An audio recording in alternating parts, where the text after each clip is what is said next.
This is CBC Vancouver News.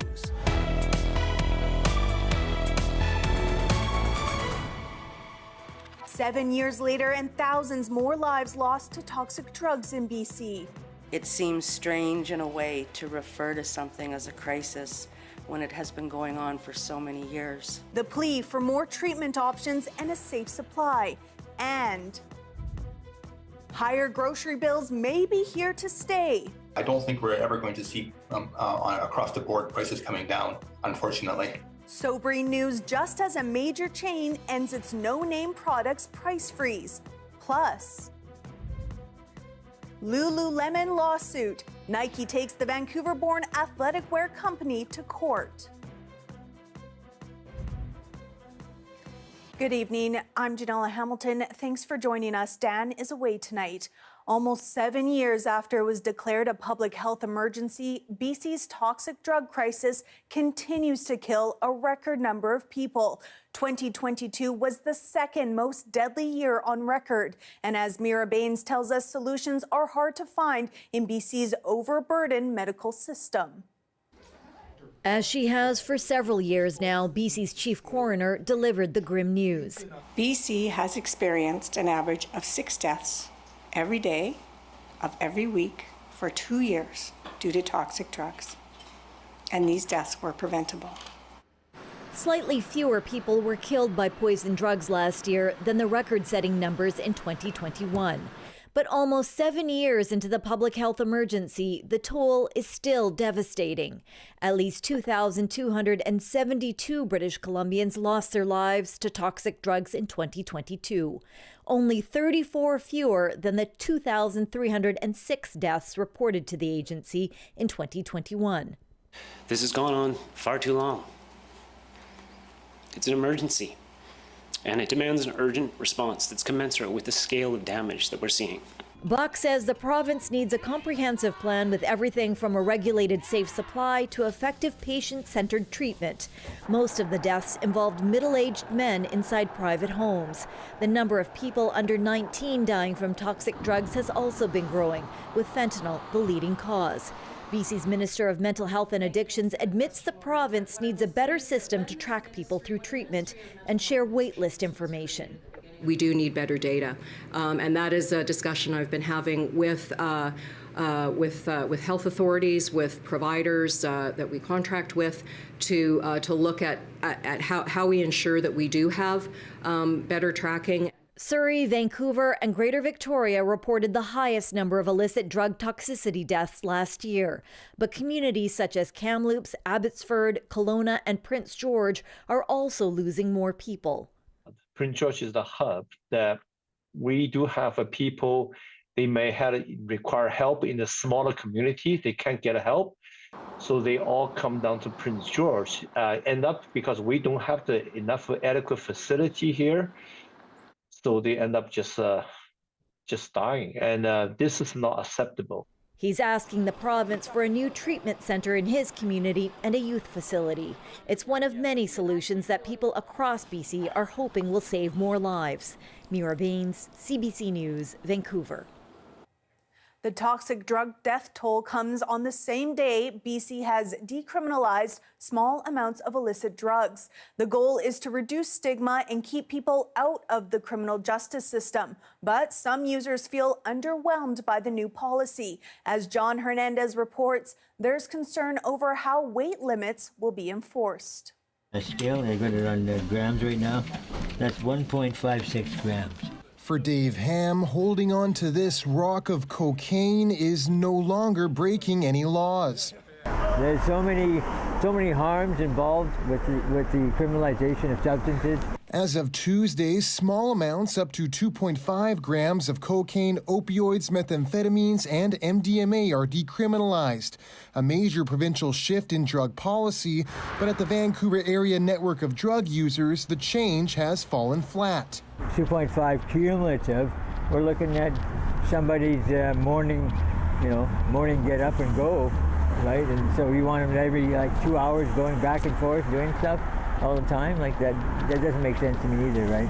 Members here had advocated for higher thresholds, calls that were ultimately shot down by policymakers.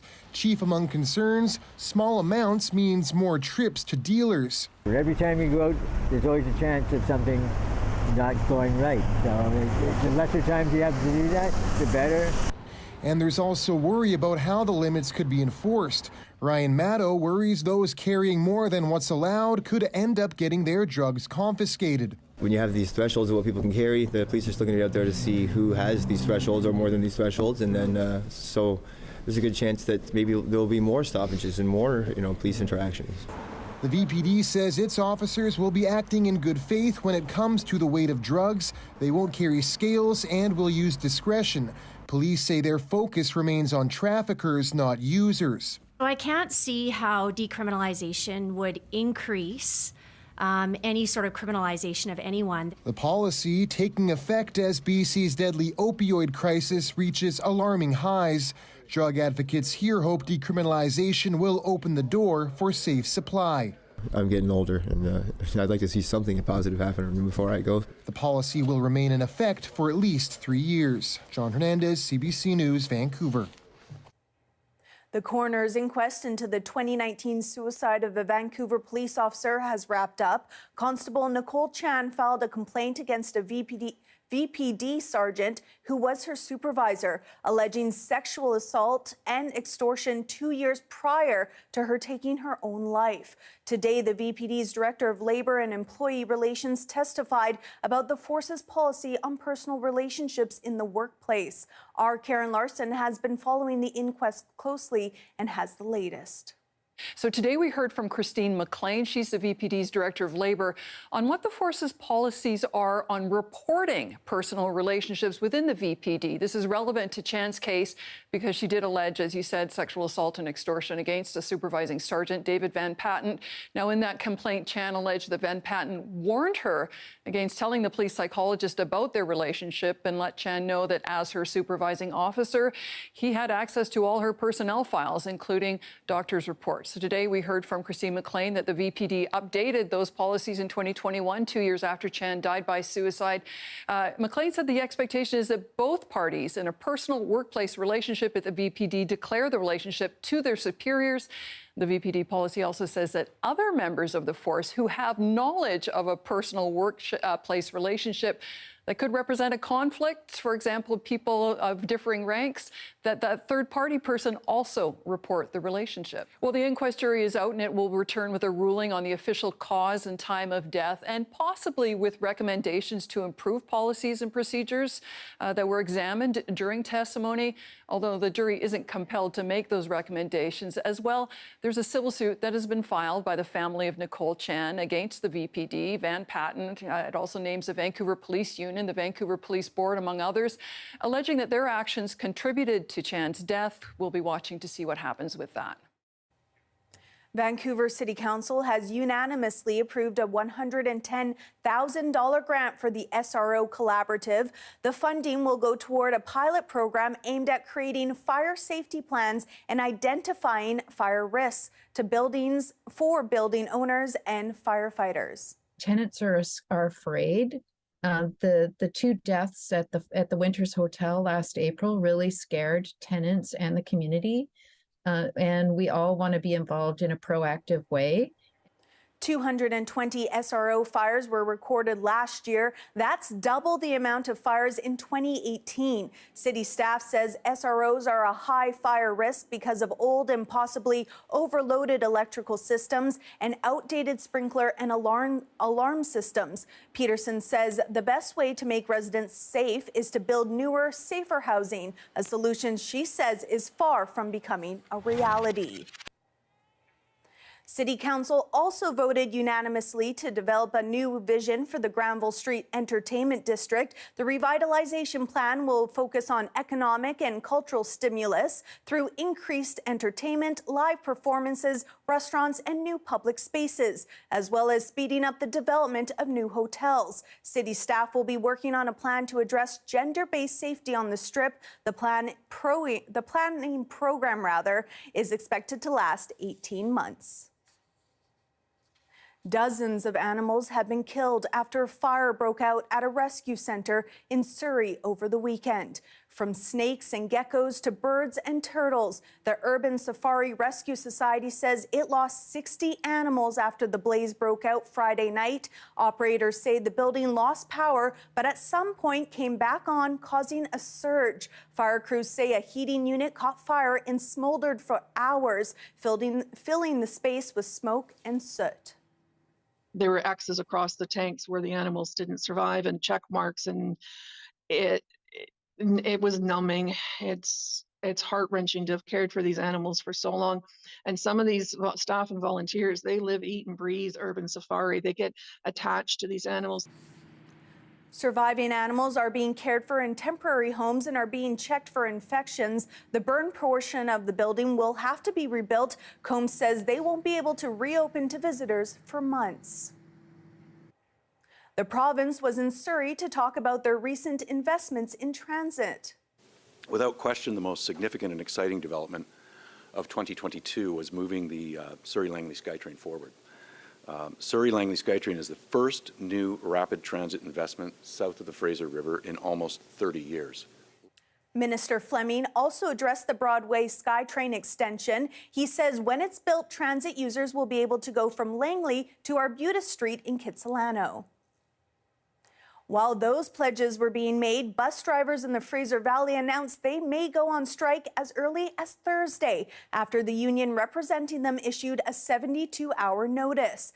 The QP 561 strike notice will impact First Transit, which operates in Chilliwack, Abbotsford, and the surrounding region. As of 3 p.m. Thursday, bus drivers will stop collecting fares. Service withdrawals are scheduled for February 27th and 28th.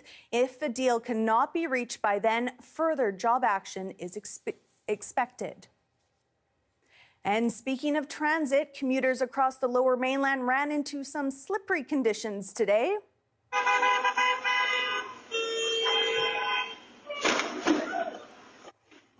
There's some sounds you don't ever want to hear. Video posted online shows a bus in Coquitlam sliding down a hill as it approaches an intersection, slamming into a white Tesla while narrowly avoiding a few other vehicles.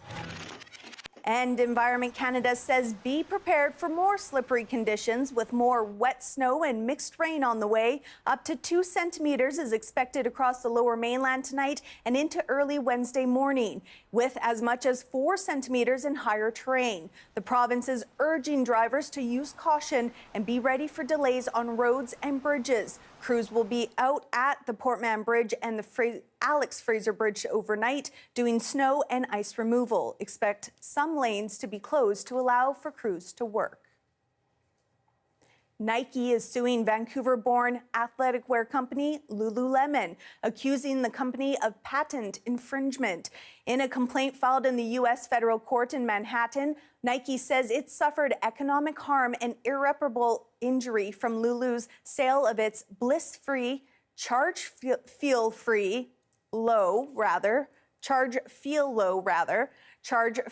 Mid and Strong Feel footwear. The footwear company says the patents at issue concern textile and other elements. Like many Canadians, you may still be doing double takes at the grocery store as food costs have gone up considerably, something that the grocery chain Loblaws also noticed. So before the holidays, it announced it would freeze prices on its line of no-name products. Well, that freeze ends today. This comes as food inflation is expected to grow. The annual food price report predicts this year the typical family grocery bill will top $16,000, over $1,000 more than last year. One UBC professor says he's looking for things to stabilize. For example, meat was down, and even dairy products were down, but vegetable prices were up. So it's kind of all over the place, which is hard to understand. So, overall there was inflation, but some categories are down. So I think when we see the Stats Canada report coming out shortly here for what's happened in January, we'll have a much better idea. And I'm hoping we're going to see, everything flattening out as we're expecting. You know, in a typical year before the pandemic or before this inflation, most grocery items would go for many, many months without changing the price. And then they'd have a bit of a jump up.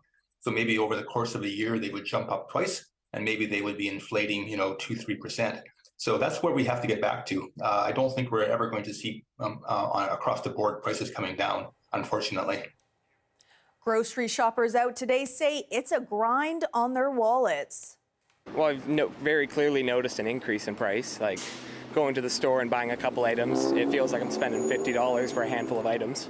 I think it's also for families, it has been very difficult. And we're trying to choose like the stores or that have like more affordable prices. I have to plan my weekly menus and all, like what I will prepare today, tomorrow and all, and like how I will considerably using the vegetables and protein-based stuffs. I'm a vegetarian, so like of course getting vegetables is expensive now, especially the fruits as well. I rarely buy meat. Lots of rice and beans, but I am a student, so I already shop pretty cheaply.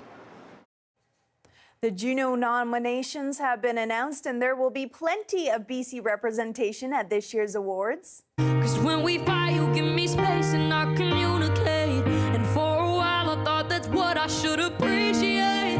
Maybe I was holding on to what I thought you were.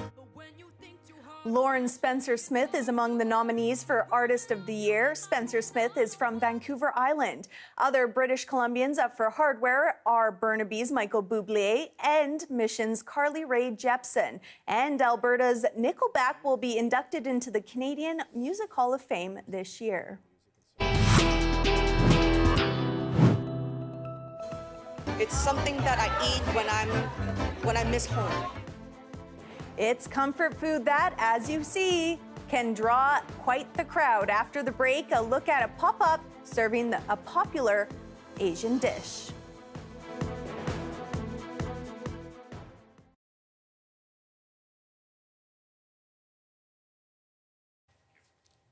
Thanks for staying with us during our commercial-free live stream. Debate over bike lanes has been brewing in Toronto's Midtown neighborhood, but as Sean Jeffords reports, a municipal committee has just endorsed a recommendation to make them permanent. Lanes have been piloted since 2021 between Bloor and Davisville. City staff say cycling trips in the corridor are up nearly 60%, and the lanes should be made permanent. But that doesn't sit well with a number of residents who say congestion has been a problem. Resident Trevor Townsend challenged Deputy Mayor Jennifer McKelvey to look at the gridlock. We've got 2 lanes and a major artery going north and south in our neighborhood, and we've got congestion, and we've got serious concerns about response times with our fire and emergency crews. Alicia Mitchell says the congestion caused by the pilot held up an ambulance trying to get her to hospital last May. She says the pilot isn't working. Lives should prevail over bike lanes. It's really, really important. I love biking. In the past, I've done my biking. I'm not here to object to biking, but there's a time and a place, and it needs to be set up for success. But a number of deputants also spoke up in favor of making the lanes permanent. Marjorie Nicole says the bike lanes have made the community safer. Before them, she was too afraid to ride her bike on Yonge.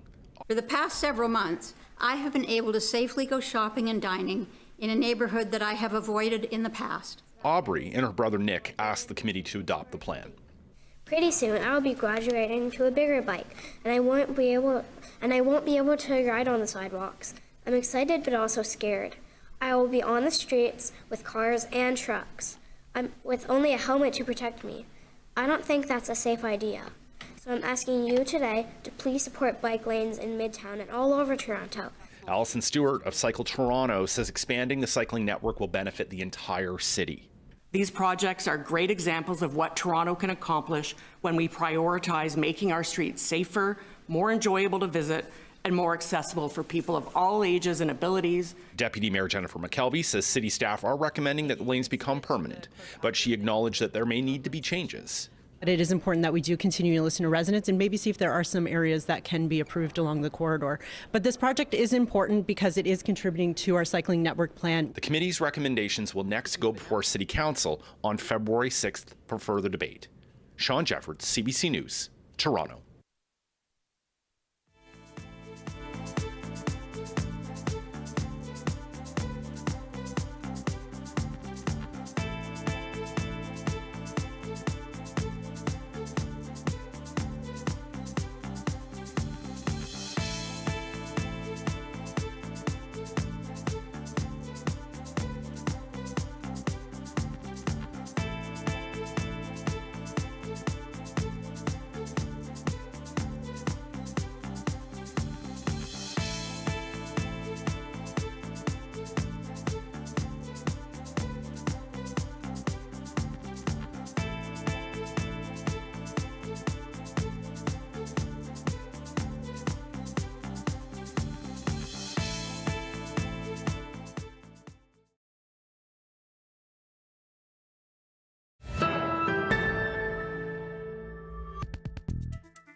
Well, to celebrate the tail end of Chinese New Year yesterday, a local chef shared a piece of her heritage by taking congee to the next level. Hundreds of hungry diners pulled up a chair in Chinatown for the one-day pop-up event, and of course, we were there as well. I'm actually the chef today for the congee pop-up at Chinatown Barbecue. Congee for me is a comfort food, right? It's like chicken noodle soup to other people. For me, congee is like on a cold day, I want to have a bowl of congee. And sometimes it could be like, 40 degrees out and I still want a bowl of congee. It's something that I eat when I miss home. I wanted to be able to give back to my community, and it's the midst of Chinese New Year. So it's a good way to bring everybody to Chinatown during Chinese New Year, and a way for me to show this congee concept that I developed with Janice Yu at Fresh Idea Start Here, and we had such a huge hit when we first came out. So I want to be able to bring that to more of a general population. So I've been cooking for 18 years, and I cooked in New York City, and I cooked in Los Angeles, and I cooked in Vancouver. For all 18 years, I feel like I'm just an unsung hero in the background, just in the kitchen, just cooking and cooking and cooking, and being able to compete on Top Chef Canada Season 10 this last summer gave me the platform to be able to let people know who I am. And then now today, with everybody coming out to Chinatown Barbecue to eat my food, my congee, I feel like I made it. I'm getting teary-eyed now. There's a lot more to Asian cuisine, and there's congee is just not something that you eat off the street. I feel like there's something that has novelty to it, and it has history to it, and then you can add so much to just a base and make it fun, and make it like colorful, make it like flavorful. It doesn't have to be just rice and water or rice and soup. It could be a lot more than that. It means the world. I mean, it's just be able to have so many people come out to see me, to support me. It just means like I made it, and that I'm able to share my heart, my love, and my palate to people who come here today.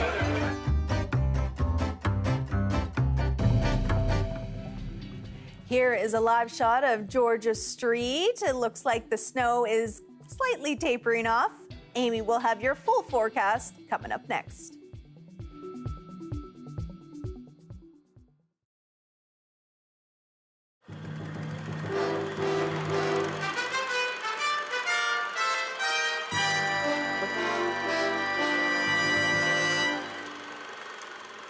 We're directly across the harbor from downtown Vancouver in the oldest section of North Vancouver. And this is one of the most enduring businesses in the area. Started in 1906, and through good times and bad times, it's still going strong. It's a hardware store, and I'm in heaven. Hi. Hi. How are you this morning? Fine, thank you. Good. Listen, I think you've got some marvelous stuff in here, and I know what that is, but I've never seen one of those for so long. It's a stove, obviously. Right, yeah. Now, why would somebody buy that today? Well, they need them for their camp. Oh, it's a camp stove. It's a camp stove, and then you can cook on the top of it. Right. Yeah. Now, what about that thing? That's an odd-looking That's thing. the vacuum washer. A vacuum washer? And I've it's never for seen doing one. Oh, right. Your laundry. Right. How did that work? Well, you just they keep turning it like that, and that just bring the suction pulls Inside a bucket? Yeah, inside a bucket or a I pail. see. Right, right. And I notice over here you've got these old Aladdin lamps. They give you good light, Yeah, great and you light. can even adapt them for electrical if you want. Oh, I yeah, see. you can Right. put a special socket inside of them. Now, you've been here quite a long time, Yes, haven't you? right, yes. How long? 46. Wow, Yeah, 1946? Right, yeah. You've seen a lot of changes in the hardware Oh, business. a little there, yes. What kind of unusual things do people ask for here? Well, some of the products, like a lot of the stuff we have is all bulk. A lot of stuff coming out now is all package deals.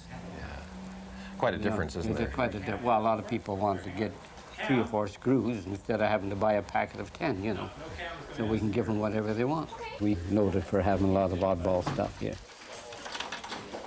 I noticed this ladder here. Well, it's very handy just to get of anything that's up on the shelf here. Ah, yes, yes, yes. Makes sense. Pretty convenient, yeah. too. Convenient for anything at the top or any other level, anywhere in the store. Yeah. Is this ladder as old as the store? Yes, that's as old as the store. Really? Yeah. You don't see that sort of thing No, anymore? not very much. Well, everybody has them down. All the material is down now. The products Yes, most are down. of it is, yeah. Now let's go down the back here. Now what's this? This looks like a wall of nuts and bolts here. Yes, assorted carriage bolts, machine bolts. Is that a machine bolt here? This is a machine That's bolt. the machine bolt. And you got a nut for this? Yes, here's the nut for that. 3/8, right. Just put that on there. Oh, it's too small. It's a half-inch. Yeah, okay. Okay. Yeah, there is No, one. that's a half-inch right there. Here we go. There, that fits. Good, good. Well, I've enjoyed it today, and I appreciate very much our tour. Well, thank you very much. Thank you very much. For coming. You're the expert. Bye-bye. Goodbye.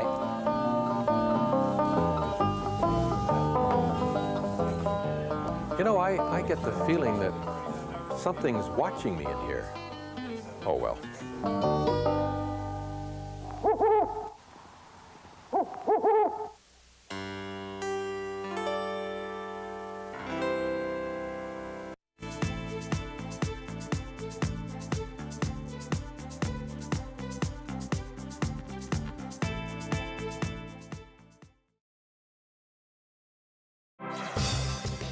Hi, I'm Amy Bell, and here's what's in your CBC Vancouver inbox.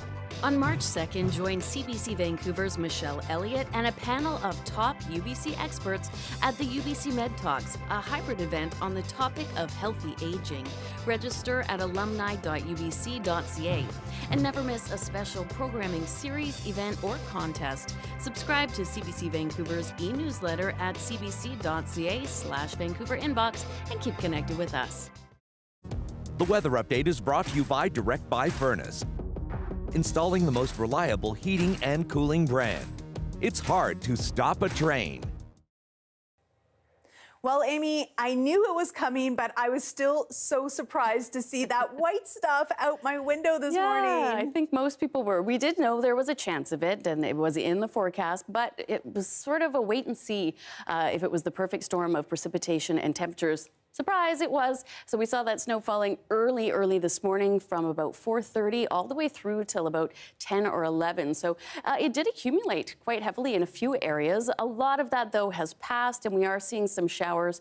And there is still a chance of some flurries overnight and early tomorrow morning, especially in those higher elevations. But for the most part, we're warming up, and we'll see some rain by tomorrow afternoon and for many areas of the province. So as you can see, this is where we've got this cold Arctic air gradually leaving us, heading over towards Alberta. It'll be replaced by a milder, warmer air and a lot of precipitation. So by the end of the week, we're seeing temperatures closer to 10 degrees and a lot of rain in the forecast. We will see very high winds in Tofino tomorrow, or the area surrounding it, up to 50 to 70 kilometers an hour. Lots of showers for Comox and Nanaimo. We'll see some late day sunshine in Victoria. Whistler, lots of snow for the mountain, and we have a greater chance of that wintry mix in the Fraser Valley tomorrow morning, but then it will warm up above 5 degrees and we'll get back into some showers. For tomorrow, we still have that winter storm warning around Prince George, and we will see continual snowfall overnight and throughout the day tomorrow. Still some snow for Williams Lake and Dees Lake, and we will see some sunshine later in the day for Cranbrook. Taking a look at Vancouver area's 5-day forecast, we'll see that precipitation early tomorrow morning, warming up to 6 degrees with some sunny breaks in the afternoon. And then we have a nice mix of sun and cloud on Thursday. High around 7, so much warmer than today. And then we get back into a very wet pattern, but we'll keep those warmer temperatures. So Friday and Saturday, especially wet, but those highs around 8 and just 5 or 4 degrees in the overnight hours. So not much left of this wintry weather, though.